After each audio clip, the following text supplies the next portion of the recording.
भगवान जब पूछेंगे ना आपसे कि मैंने 100 वर्ष जीवन दिया तो 60-70 साल तो जिए थे, तो 60-70 साल में क्या किया? तो हम क्या कहेंगे भगवान से? बताओ। घर लिया, गाड़ी ली, फ्लैट लिया, प्लॉट लिया, दुकान बनाई, विवाह किया, बच्चे किए, यही तो बोलेंगे, यही तो करते हैं। भगवान कहेंगे हमारे लिए कुछ किया, तो क्या जवाब दोगे? बोलो।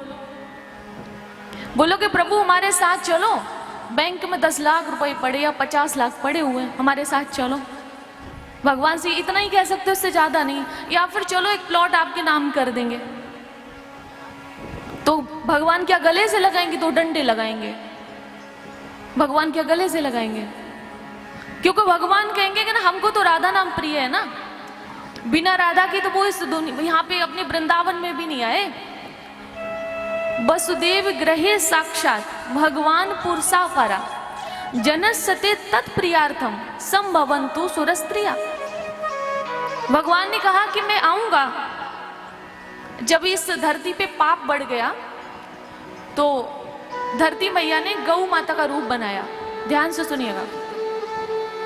और गौ माता का रूप बना के ब्रह्मा जी के पास गई और कहा कि जरासंध और कंस के अत्याचार से मैं परेशान हो गई हूँ, त्रस्त हो गई हूँ। अब मैं चाहती हूँ कि मेरा उद्धार हो। ये पाप हमसे सहा नहीं जा रहा है, मुझे पीड़ा हो रही शरीर में, मुझे भार लग रहा है। तो ब्रह्मा जी गौ माता के रूप में धरती मैया को क्षीर सागर लेकर गए हैं और वहां पर आकाशवाणी भगवान ने की।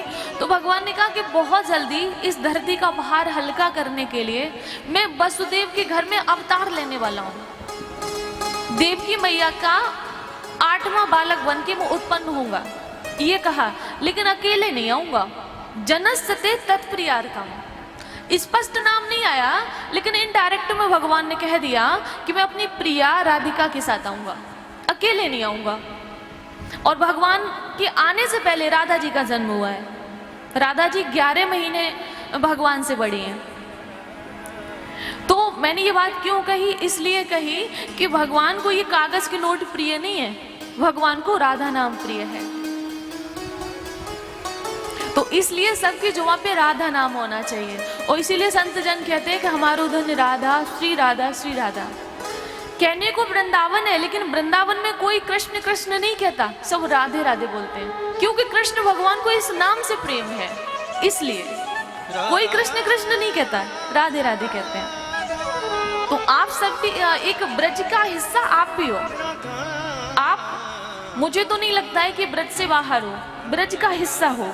और ब्रज का हिस्सा हो तो कुछ पहचान तो दिखाओ, कुछ उसका असर तो दिखना चाहिए। बोलो, दिखना चाहिए कि नहीं? अब जैसे हम ब्रजवासी हैं तो हमारा कुछ असर दिखता है, तिलक दिख रहा है, कंठी दिख रही है, दिख रहा है कि नहीं दिख रहा है? तो आपका भी तो दिखना चाहिए। अभी मैं जब कलश यात्रा हो रही थी तो मैं निकल के आई, तो एक लोगों के घर में बहुत बड़ा स्वान था। स्वान अर्थात कुत्ता। अब एक बार बोल दिया, दोबारा नहीं बोलेंगे। बहुत बड़ा स्वान था, उसके गले में एक मोटा सा पट्टा पड़ा हुआ था और वो पकड़ के लेके आए। अर्थात वो किसी का है, वो स्वान किसी ने पाला है। क्यों? उसकी पहचान क्या है कि उसके गले में एक पट्टी पसी पड़ी हुई थी, ये उसकी पहचान है। अगर वो खुला होता, कुछ गले में उसके नहीं होता, तो मतलब उसकी पहचान नहीं थी। और गले में था पट्टा, अर्थात वो पालतू कुत्ता है। ये मतलब हुआ कि नहीं हुआ? अब आप बताइए, अगर आप भगवान की संतान हो, आप ब्रज में हो, आप भगवान की संतान हो, तो आपकी भी तो कोई पहचान होनी चाहिए। आपकी गले में कोई पट्टा है? बोलो।